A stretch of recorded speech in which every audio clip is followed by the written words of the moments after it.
I was curious to see how different items and enemies would behave if you added them to the world map in Super Mario 3D World. I was wondering, what would be normal, what would be strange, and what would crash the game? It turns out that if you get too close to a green star in the world map, that crashes the game.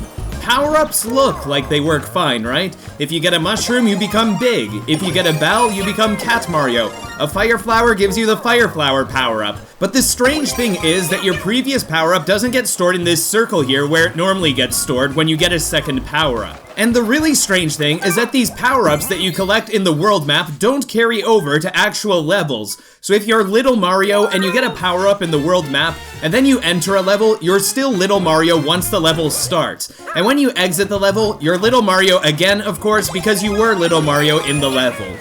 Getting the star power-up makes Mario glow like he normally does when he gets the star power-up, but the star power-up music doesn't play. I was wondering if Mario would be glowing like this forever, but his glowing from the star power-up does eventually run out. I was wondering if you could bring the star power-up into a level, but just like the other power-ups, it doesn't carry over into a level, whether you try to get just the star itself or the star with another power-up. Perhaps unsurprisingly, trying to get a double cherry in the world map also crashes the game. This is because there's a value that limits the number of clones that you could have for each level. For levels like Super Bell Hill, where you can't normally get a double cherry in the level, the game crashes as soon as you try to get a single double cherry.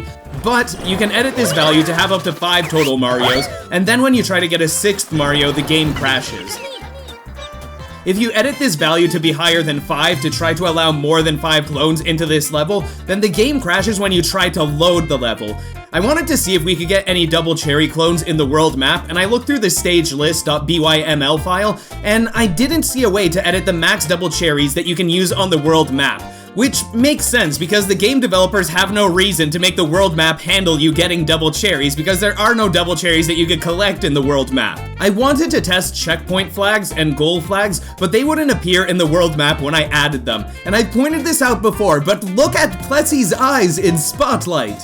The checkpoint flags and goal poles might not appear when I added them to the world map, but the Goomba that I added does appear, and it chases after Mario. The Goomba doesn't hurt Mario, but it keeps trying to run after you and chase you.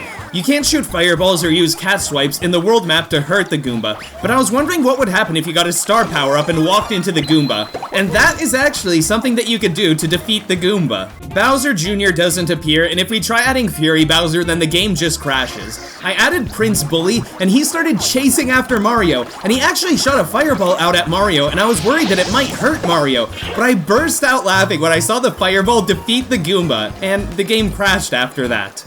I wanted to test out the same thing with another enemy, so I added a Koopa. So it looks like, fun fact, if you add Prince Bully and an enemy to the world map of Super Mario 3D World, the game crashes when Prince Bully's fireball defeats that enemy. I wanted to take a closer look at Prince Bully to really appreciate him. It's nice to see the World 1 map level reflected on his shiny body. I added these poles that fling you in Bowser's Fury, but they're too high to get onto, so I lowered them a bit, and then the game crashes once you climb onto them.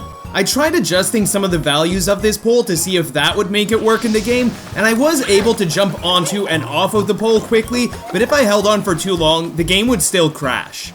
I wanted to add Plessie because I thought it'd be hilarious to ride Plessie on the world map, but the game crashes once you hop onto this Plessie.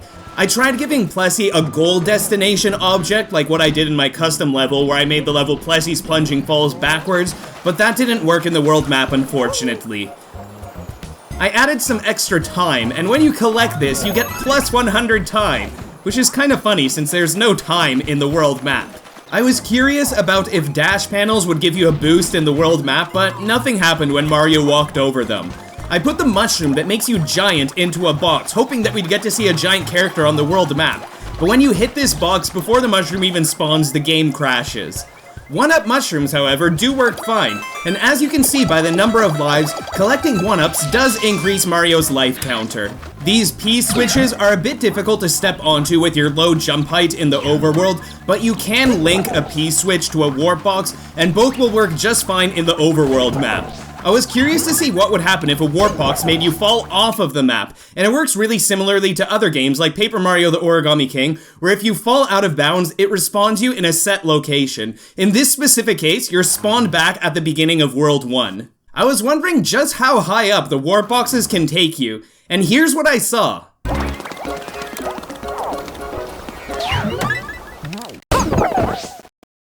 Wow, that is kind of empty.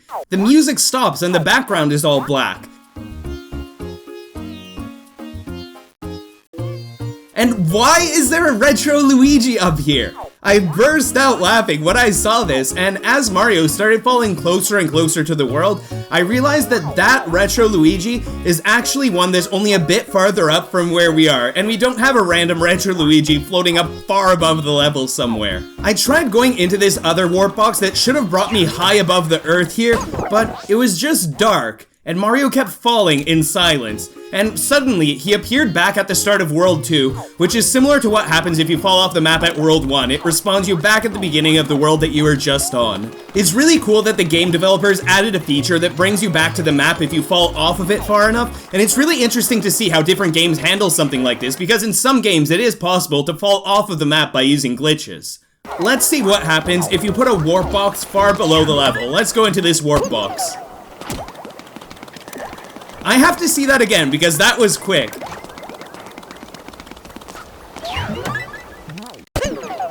And, yep, it just instantly spawns you back at the start of the world because you're too far below the level. I was playing on a file that was very early in the game, and I went into a warp box that took me to near the end of the game. And whenever I made a warp box take Mario from one world to another, Mario wouldn't pop out of the warp box. I was wondering what would happen if I saved and reloaded this file. When I saved, my save file updated to say that we are at World Mushroom, so let's see what happens when we load up this file. This is kind of creepy with no music playing, but at least we get loaded in the correct level now, and you also do have access to all the previous worlds. You might be wondering if you can add custom pipes to the world map. After making my longest pipe in Super Mario 3D World video, I was hoping I would never have to see pipes again, but yes, you can add custom pipes to the world map. And if you go from one world to another, you get to see the Sprixie cutscene playing the first time you're at a new world, and sometimes some kind of strange things can happen.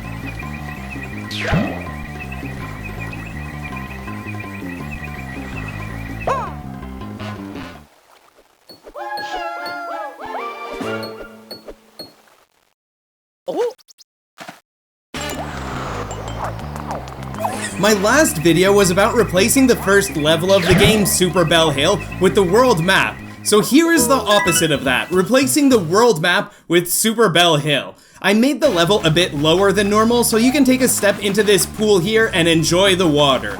Mario looks like he's cooling off on a hot summer day and enjoying the water here. And yes, you can jump off the south edge of the map, and this is what happens when you do that. Normally, you respawn at the first level of a world when you fall off of the world map, and there's no World 1 here, and the game crashes when this happens. So let's continue on, and let's see how far you can go in the world. You can't make it up there, and if you try to jump across here, you can't make it. So yeah, you can't get really far like this.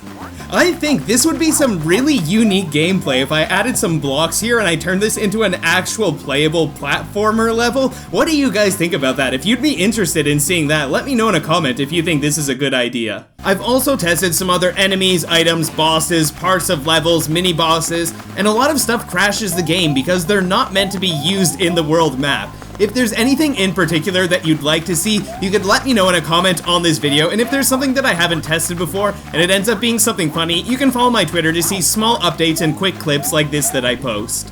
If you are interested in seeing more of what is possible in games for both regular gameplay and hacking, in this video there's obviously a lot of hacking, you might enjoy some of my other videos. Wishing all of you a fantastic day, and take care everybody.